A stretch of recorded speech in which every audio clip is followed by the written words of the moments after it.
సరే, ఎట్లా ఉంది రైతులకు సంబంధించి ఈ కూటమి ప్రభుత్వం వచ్చిన తర్వాత రైతులకు వాళ్ళు చెప్తున్న విధంగా పెట్టుబడి సాయం కింద అందించిన డబ్బులు కావచ్చు, అట్లాగే భూముల యొక్క సారవంతమైన పరీక్షల కోసం కావచ్చు, యూరియా ఎరువుల కోసం, వీటన్నిటికీ కూటమి ప్రభుత్వం వచ్చిన తర్వాత వ్యవసాయ రంగానికి ఏ విధమైనటువంటి ప్రాముఖ్యత ఇస్తుంది? రైతు భరోసా రైతుకి 12,500 కాడికి ఇస్తాము అని చెప్పి జగన్మోహన్ రెడ్డి గారు 2017లో ప్లేనరీలో ప్రకటించారు. ఆ తర్వాతే తెలంగాణలో రైతు బంధు పథకాన్ని వాళ్ళు అనౌన్స్ చేశారు, ఇచ్చారు. సో ఇప్పుడు అధికారంకి వచ్చిన తర్వాత జగన్మోహన్ రెడ్డి గారు 4 సంవత్సరాలే ఇస్తామని చెప్పి మేనిఫెస్టోలో చెప్పారు. అంటే 2వ సంవత్సరం నుంచి ఇస్తామని. అధికారంలోకి వచ్చిన తర్వాత కాదు ఈ సంవత్సరం ఏదవుతుందని మే నెలలో అధికారంలోకి వస్తే ఆ సంవత్సరం నుంచే అమలు చేసి 12,500ని 13,500కి పెంచి, అంటే సుమారుగా సంవత్సరానికి 1,000 రూపాయలు ప్లస్ 12,500 17,500 పెంచి క్రమం తప్పకుండా మే నెలలో ఫస్ట్ ఇన్స్టాల్మెంట్ ఇస్తాం, అక్టోబర్లో 2వ ఇన్స్టాల్మెంట్ ఇస్తాం, సంక్రాంతికి 3వ ఇన్స్టాల్మెంట్ ఇస్తామని చెప్పి చేయడం జరిగింది. అప్పుడు ఏంటంటే మేము ప్రకటించేటప్పటికి సెంట్రల్ గవర్నమెంట్ కిసాన్ యోజన లేదు అది. కానీ మేము ప్రభుత్వానికి రాకముందే 2018 డిసెంబర్లోనే అనౌన్స్ చేసి ఫిబ్రవరిలోనే ఇచ్చారు వాళ్ళు. ఎప్పుడు కూడా ప్రతి పథకంలోనూ కేంద్రం రాష్ట్రం కలిసే ఉంటాయి.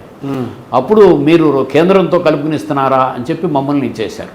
అప్పుడు మేము చెప్పాం, ప్రతి వ్యవసాయ పథకంలోనూ కేంద్రం రాష్ట్రం, ఫెడరల్ వ్యవస్థలో కేంద్రం వేరు కాదు, రాష్ట్రం వేరు కాదు, కేంద్రానికి వెళ్ళే డబ్బులు కూడా మనం కట్టి ట్యాక్స్ నుంచే వెళ్తాయి అని చెప్పి, అది తప్పు, అట్లా ఇవ్వకూడదు, రాష్ట్రమే ఇవ్వాలని చెప్పి ఈ ప్రభుత్వం వాళ్ళు విమర్శ చేశారు.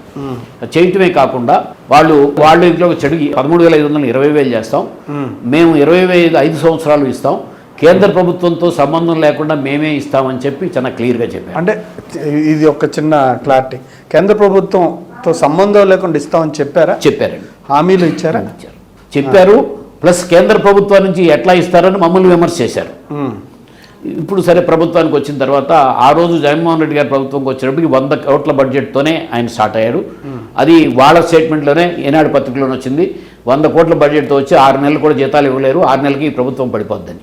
అదే ఈ ప్రభుత్వం వచ్చేటప్పటికి దగ్గరగా 3,000 కోట్ల పైన, ఇంకా ఎక్కువే ఉండొచ్చు నాకు కరెక్ట్ పైన బడ్జెట్తో స్టార్ట్ అయ్యారు.